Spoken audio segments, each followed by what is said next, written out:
मधील तणावानंतर IPL पुन्हा सुरू होण्याचा मार्ग मोकळा झालाय। BCCI आता नव्या वेळापत्रकाची घोषणा करणार आहे।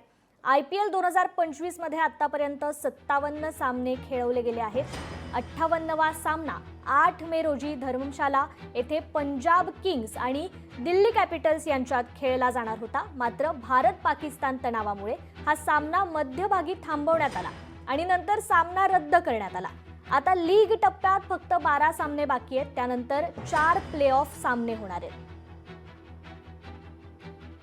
या संदर्भात आपण अधिक जाणून घेणार आहोत। आपले प्रतिनिधी भूषण शिंदे आपल्याशी फोन कॉलद्वारे जोडले गेलेले आहेत।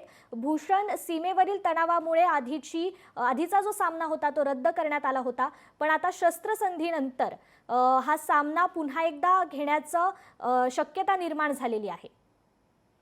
नक्कीच कृपा, एकंदर काल अमेरिकेच्या मध्यस्थीनंतर भारत आणि पाकिस्तान यांच्यामध्ये शस्त्रसंधीचा करार झाला। त्यानुसार एकंदर आता युद्ध होणार नाही अशा चिन्ह आहेत। त्यामुळे येत्या काळामध्ये पुन्हा एकदा जे सामने रद्द केले होते, IPLचे सामने रद्द केले होते, ते सगळे सामने तर पुन्हा होण्याची शक्यता आहे। साधारण पुढच्या आठवड्यामध्ये परिस्थितीचा अंदाज घेऊन हे संपूर्ण सामने जे आहेत ते आपल्याला होताना पाहायला मिळतील आणि एकंदर या दृष्टीने सध्या आपल्याला पावलं पडताना पाहायला मिळत आहेत। त्यामुळे येत्या काळात पुन्हा IPL सामने सुरू होतात का किंवा साधारण कधी पण सुरू होतात हे पाहणं अत्यंत महत्त्वाचं असेल। कृपा, निश्चितच भूषण, धन्यवाद तुम्ही दिलेल्या या सविस्तर माहितीबद्दल।